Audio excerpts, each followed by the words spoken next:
SP Convo, baby. Let's do it. Yeah, I got a special show today, man. A special show. Time is now.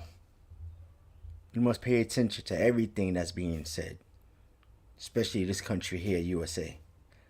Everything that's being broken down to us, whether it's coming from the right, the left, the east, the west, Republican, Democrat, we must pay attention. I'm not going to show my face today. I'm just going to let people speak how they speak, show different clips, hear different viewpoints. Then I'm going to put my spin on it, and that's going to be today's show. So without further ado, let's hear what this law professor explaining how the USA always going to be structured a certain way, where the people at the bottom would never ever be able to achieve eliteness unless you already have that. Somebody have to sacrifice for you to have that. And once you have that, there's only one way. The way that it's going to be meant for you to be for generations to come. So just break it down in your mind how you view it after listening to what this man have to speak. Let's go. Is they use their money to determine what everything else happens in society, even if everyone else has enough to eat and adequate shelter, because they don't have equal power. Both in the UK and I think to a great extent in the US, people from both sides of the political spectrum say they believe in equality of opportunity.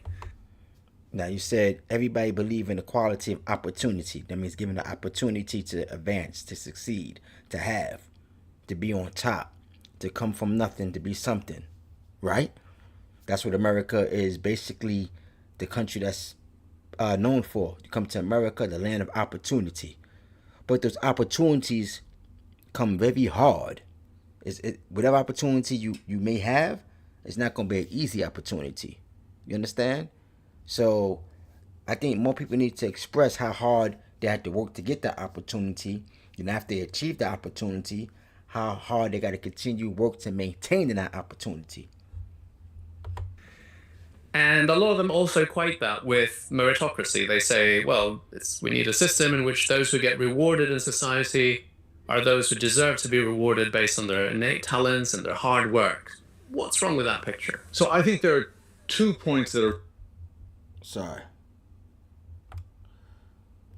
through meritocratic pay, enable it to invest in training its children in ways that nobody else can match, with the result that the children of rich parents are out-trained.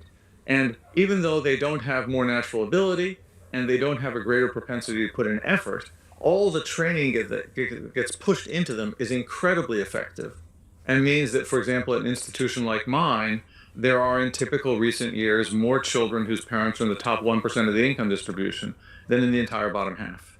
Bro, you understand? So I'm going to run it back again so you can hear. Listen to what he said. Natural ability, effort. Here we go. I think there are 2 points that tend to champion meritocracy, focus on natural ability and effort, because they think, to my mind correctly, that natural abilities are more or less randomly distributed across the population, and even that differences in natural ability aren't debilitatingly great, and they think that anybody can put in effort. The thing they neglect is training, and training really works. And what's happened in our system is that the new elite, the elite that itself reached its position through meritocratic means, has an unmatched willingness and interest in training its children, and the enormous resources it gets through meritocratic pay enable it to invest in training its children in ways that nobody else can match, with the result that the children of rich parents are out-trained. And even though they don't have more natural ability and they don't have a greater propensity to put in effort, all the training that gets pushed into them is incredibly effective. And it means that, for example, at an institution like mine, there are... So basically what he's saying is that the rich children, for the most part, they will always be in a better position than a child that's impoverished, because a child that's impoverished have to earn a way to get to that spot.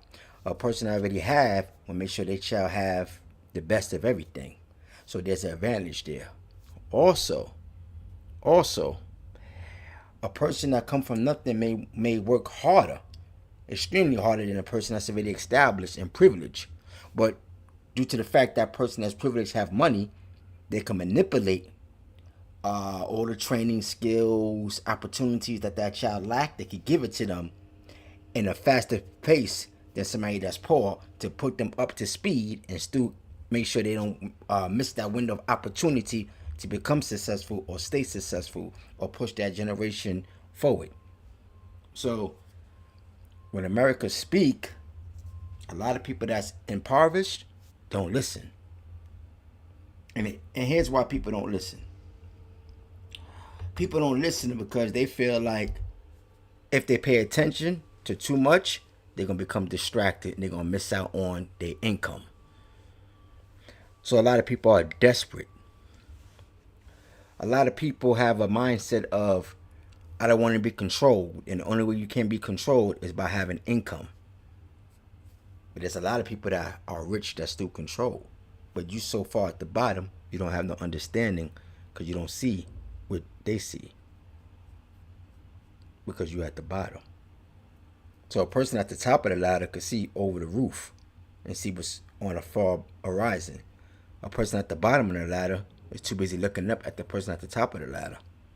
And that person at the bottom of the ladder is basically holding the ladder so the person at the top don't fall. Because guess what? The person at the top fall is made to seem like you are guilty because you caused that person to fall. Because you wanted that person to fall. Because if you wasn't that way, how did the ladder move for that person to fall from the top? It's crazy. But the bottom always suffer, while the top suffer even more. But you don't know that the people on the top are suffering because you didn't reach that goal yet. So it's just a lot, man. It's a lot going on. I want to break this show into different viewpoints. So I'm talking about how this professor see the world and how he giving it to you from a higher standpoint. Then I want to give you a situation that this lady was just jailed for running her own business. And she was running a legal business, daycare, but her husband was doing an illegal business within the same house. So you see how people at the bottom do things to become rich, to try to get to the top. But it don't work for people at the bottom because when you're too greedy, things happen. Things happen. And that's just talking from a point of life standard. But when you are at the bottom, you're always in a desperated mindset. You're always in a desperate mindset. Let me see if I can pull this up.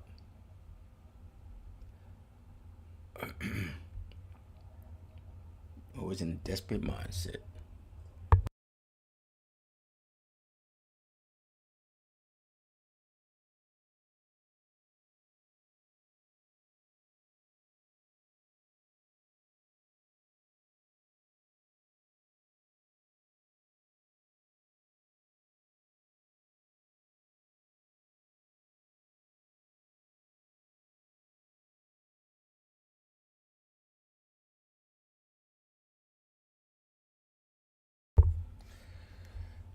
Share this screen right here. Here we go. We're going to get into the mix of this.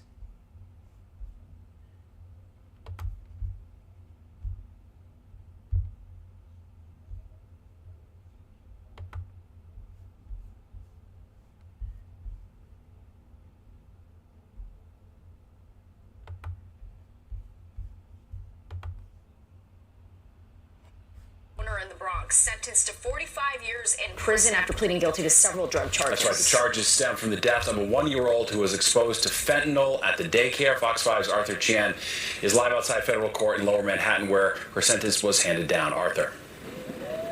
Steve, Natasha, the woman's name is Gray Mendez. She was the woman who basically was the head of that Bronx daycare where all of this unfolded. She was just sentenced to 45 years in prison, as you said. Now, this is a case that horrified New Yorkers who learned of it as it unfolded. And in fact, it horrified anybody who heard about what happened at that daycare in the Bronx. Now, immediately following the sentencing, the parents of the one-year-old boy who was killed spoke. Their heartbreak appeared to be as raw as when this all came to light 2 years ago.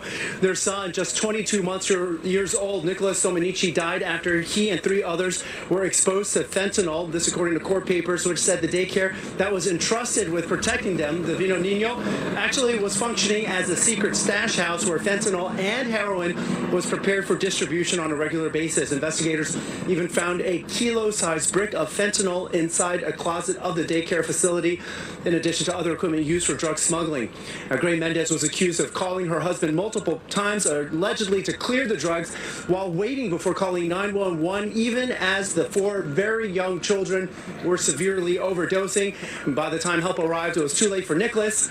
Right after this sentencing, Nicholas's parents spoke in an emotional press conference, drawing a painful distinction between receiving justice in a court of law and receiving justice in life. To make sure we get it right, our own Stephanie Bertini translates for us. Nicholas is not going to come back ever. In one way there was justice, and now I want divine justice. I'm waiting for her to pay. I wish Nicholas was coming back, but he's not. Separately, Mendez's husband has already been sentenced also to 45 years in federal prison in connection with this case. One would hope that this allows Nicholas's family to start a new chapter, but hearing the pain in their voices today, it's hard to imagine that starting anytime soon. We're live at the federal courthouse in Lower Manhattan. Arthur Chian, Fox 5 News. Steve, Natasha. Yeah, so terrible. All right, thanks, Arthur.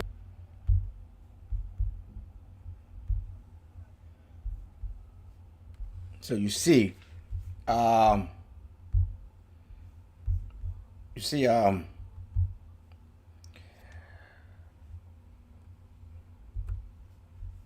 thing I want to speak on is she already had a legal business, a legit business. We will make her put these kids' lives at risk. We'll make her put these kids' lives at risk. But you see, the thing that happened there is that she Hispanic. And Hispanics in America don't want to deal with a white agency daycare center or a black agency daycare center. They want to deal with their own kind. So sometimes having that mindset will put you in a sticky situation. You have to pay attention to the rules, and you have to carry yourself in the most protective manner you could carry yourself. So I get it. You know, she speaks Spanish, the daycare center speaks Spanish. You know, they're using their own people for morality. Nothing wrong with that. Human nature. Right? Human nature. But now when your own kind disappoints you and hurt your feelings and potentially hurt your child, in this case her child passed away, what do? You want America to be that country to punish your people for you. So a lot of people become very educated in America. So as much as America lie to the people, there's still rules and laws set to protect the people.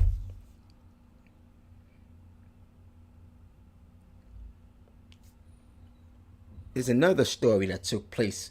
Some family got sentenced to like 300 years in prison for fraud. And I'm like, what's going on with this, man? What's going on with this mindset of people just coming to America with the corrupted mindset and think they want to get over? And I'm saying it got to be something. It got to be something that I'm missing. There's something that I'm missing. Because I can't picture myself using my own people to come up. And at the same time, I know intentionally I'm doing my own people wrong and have a no care attitude. I can't be like that.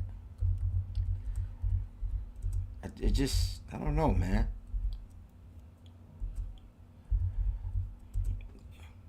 just, I don't know. So, let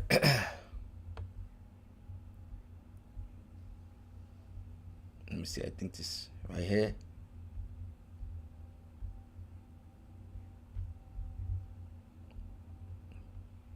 It's a Trinidadian family.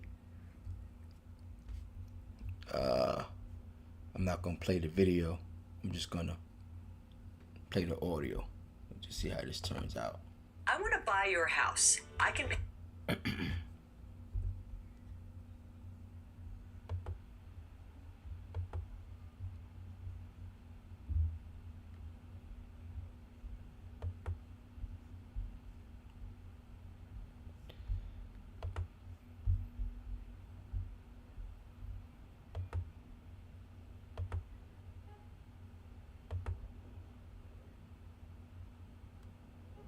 Let's see. My wonderful friends, it's me again, the great Trinidad. This is a Trinidadian family up there in New York City. And what they did, they frauded a lot of people from the Caribbean. It goes like this. A Trinidad family has been sentenced to a combined total of 418 years in prison. You see? Another couple. The first family was Hispanic that got caught up in that situation. They have a Trinidadian family that's caught up in the situation. Using their own people to better themselves.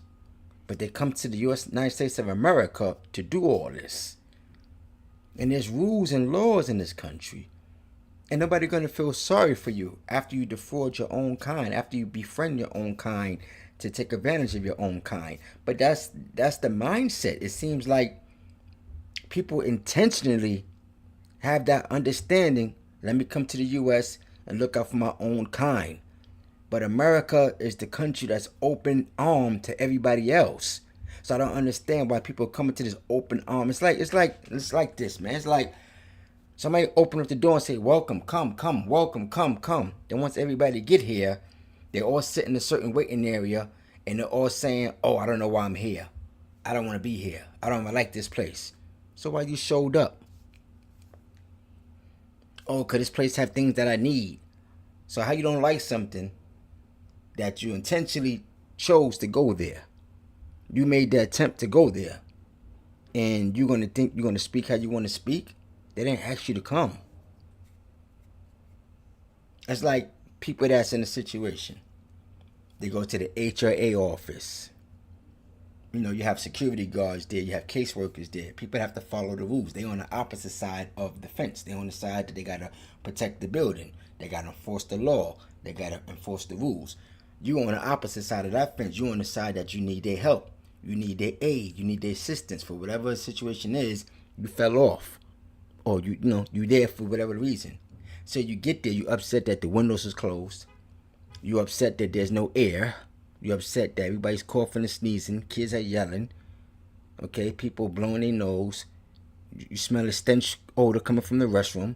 You're upset that you have to sit there for 10 hours, take a number to be called. You get there 8 o'clock in the morning. You don't walk out there to 3:30 just for your number to be called. You're upset about all these things. But this is that system. HRA, that's their own world. So you're going to their world. So how could you be upset that you're going into their world? You're going into their world. You understand? So you have to abide by their rules. You there, you have to abide by their rules. So, all these situations that's taking place, I understand when that professor said the meritocracy. People want to be accredited for the way they do their thing, skill, you understand, ability, natural selection. If Michael Jordan wasn't the top man, he wouldn't be Michael Jordan. He'd be somebody riding the bench. If Michael Jordan didn't show the world that he could take the game into his own hands, do what he could do, be a dictator on the court, tell the coach how he want to run the play, tell the coach, give me the ball. If he didn't show and prove, he didn't have that natural ability to double pump, clutch, shoot inside the paint, shoot from the top of the key, dunk on people, entertain the world. If he didn't have that skill, he wouldn't be who he is. Everybody else don't have that skill. Everybody's not athletic. So people use their mind to be underhanded. They talk nice to somebody to get somebody to be comfortable with them, but in the back of their mind, they don't mean no good for that person. Because in America, you can't just talk your talk and think somebody's gonna be your victim. See, that's the thing. That America is such a diverse country, but America is such a country at the same time that have rules. A lot of people don't come from countries where there's rules, so they easily get frustrated. They easy to get their spirit broken. So it's easy for them to talk negative out their mouth because they're not winning. Where they come from, all they gotta do is talk a one or talk a two, and they get what they want. But in America, you gotta talk an A to the B to the C to the D to the J to the Z. You gotta exhaust all your resources. You gotta exhaust all your scamming and scheming just to get one yes. And that's what America always been about. Mental. So most people don't got what it take to be in America with the hustle and bustle, the mover and shakers. They get frustrated quick because it's a tedious experience. It's a tedious lifestyle. Bit by bit, piece by piece, for you to accomplish what you have. America's streets are not paved in gold. There's opportunities in America, but the streets are not paved in gold. You got to get it. You got to make them streets paved in gold. You got to make it for yourself. So what these people do, come to America, act nice, go to school, only to deceive and defraud their own people. So when America speak about X, Y, and Z, people don't want to buy into America. But people come to America with the same mindset of America. Corruptedness. Now I was watching State of the Union address with Trump. And this the thing right here that baffled me, took me for a loop. He said he signed off an executive order to state that English is the first language for America. English is the main language for America. So I thought it always was the main language of America. So I was stuck. Like, so what language you supposed to be spoken in America? And then why did the man have to write an executive order for that? So I was lost. I was like, I got to talk about that. I have to speak about that. Because going to school in America is just basic. Simple. You go to school, you know to stay away from prison, you don't do wrong, keep your head down, you survive. You open your mouth, you're making yourself a target. Because freedom of speech is not free in America.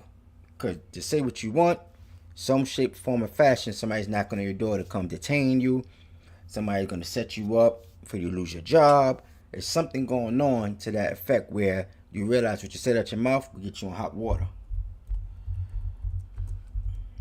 And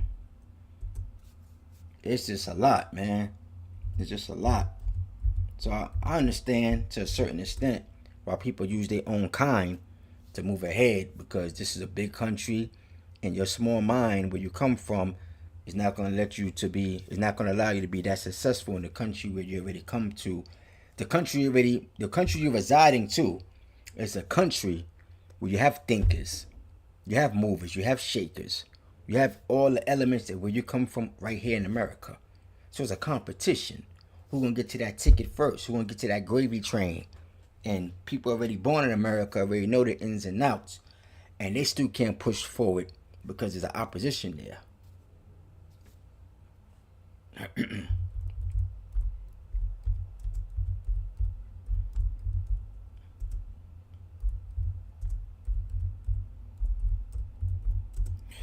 So, you know, that's a lot, man. That's a lot.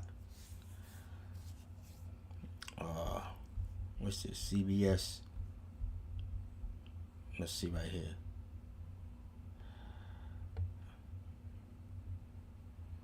Let's see. This is right here with Donald Trump. Let me see if I can get into it.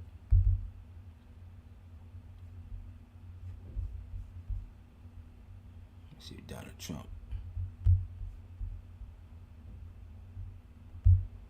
Let's see. Let's see if we can screen share this right here. This is what? CBS News? Miami? Yeah. Let's drop on this. Let's jump on this. Hold on. Get out of here.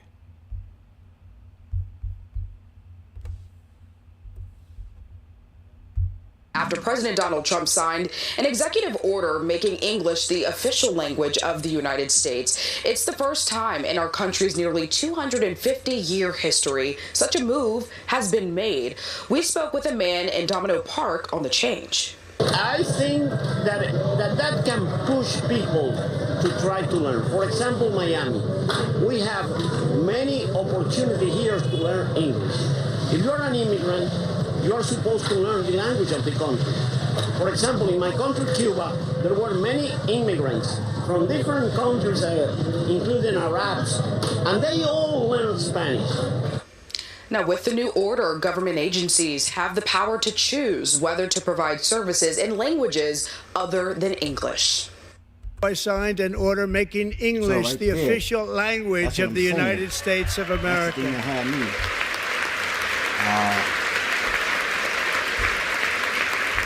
So baffled. You understand? That's the thing that had me baffled. She said there are policies in place where a person could choose to learn other languages other than English. So now I understand why the executive order is needed. But let me see if I can get into more detail, because that was a quick one in the middle. Let me see. Let me break this down.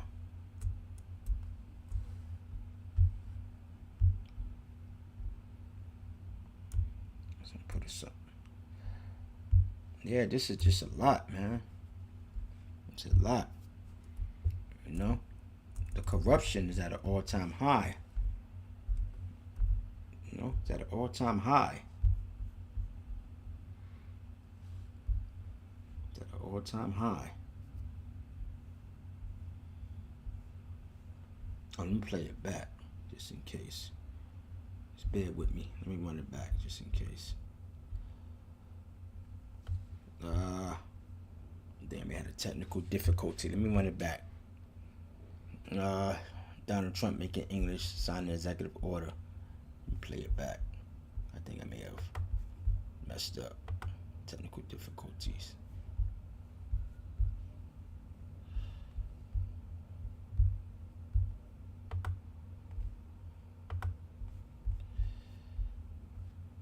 Days ago, I signed. And 2 days ago, I signed an order making English the official language of the United States of America.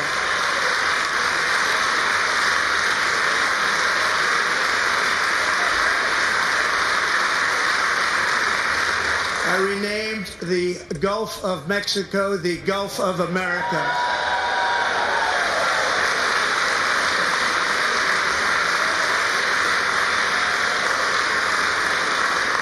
And likewise, I renamed, for a great president, William McKinley, Mount McKinley again. Beautiful Alaska. I love Alaska. I didn't go to college right after high school, and now I have this fantastic opportunity. And to anyone... He's not playing. Yeah, he's not playing. He's not playing. So like I said, I didn't understand that at first. I didn't understand why he had to do the executive order. But now I get it. Yeah, America is about to be a lost country. It's about to be a country dominated with ignorance. No structure. America is about to be an eighth world country. Because the more low morale individuals you add to the room, the more that influence will be more accepted. So if you got 10 smart people in the room and you got 20,000 ignorant people, majority gonna follow the ignorance. Because the 10 smart people ain't gonna make no sense to the 20,000 remaining folk that feel like numbers is strength and numbers is power. So like I said, these things here is, to me, mind-blowing. So for Donald Trump to speak how he speak, I see why people don't want him in office. Don't get me wrong. I know Trump was corrupted. He had to be corrupted to get where he had to. He had to be a person that did bad deals in order for him to move forward. He's not a saint. But I think it's that same mindset that he has is why people didn't want him in the position that he's in, because they have the same mindset and they want to be in a position to have all that say so they could line their pockets, because they feel this man already had his pockets lined since he was born. They want to get a piece of that pie. I still see it as being jealous of a man that had everything as a child.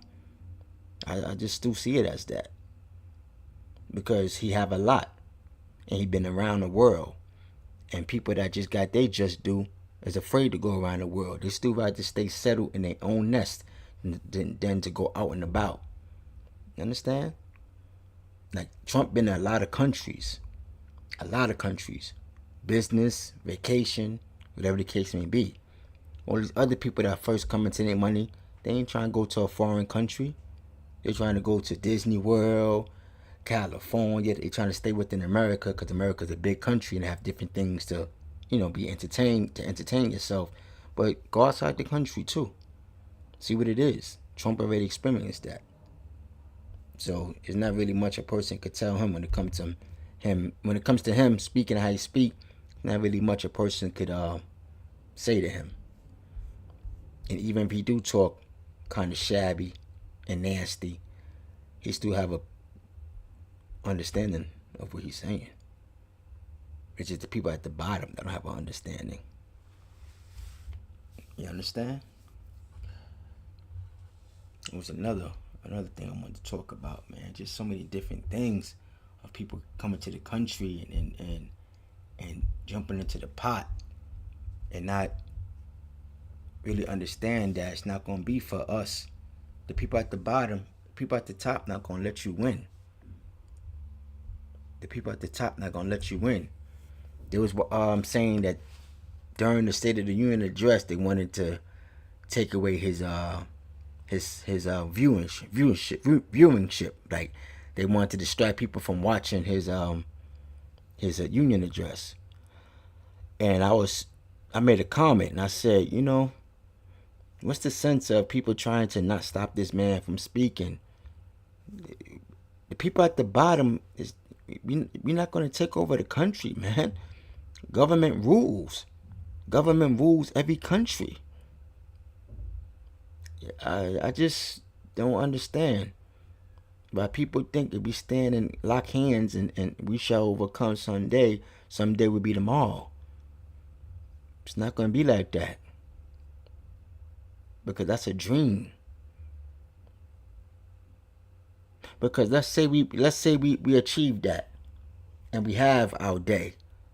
Somebody still have to take lead. Who's going to take lead? I remember reading this book. I don't know the proper name because it's been so long. I think it's Lord of the Flies, or some characters called Ralphie and Piggy, and whatever the case may be. They come from a boarding school in Britain. They got lost at sea. They boat got capsized. They end up drifting on the island, and at the end of the day, there was one person that was easygoing. There's another person that was considered controlling. And I think that was Ralphie. And they found Piggy, the fat kid, to be kind of weak. So they bullied him. And I think they beat him up real bad. I think he passed away. And that's when Ralphie became like a mean person. Now, if I'm getting the characters all wrong, forgive me. I'm just going off of my memory from way back then. I'm being lazy right now. I don't want to go back and read the book and do the research. I'm just going off from I read that way back then. And that just had me understand that no matter what world you live in, what world you come from, what understanding you have, once your environment change, you don't know who you're going to be. You don't know how you're going to act in the new environment. You don't know who you are in a new environment. It's like a mom's having children, right? She can say her child is all pleasant and productive and well-minded, but that mom don't know how her kid's going to be when they're adults. She can't predict that. She don't know if her son going to be the next, excuse my French, RAPS.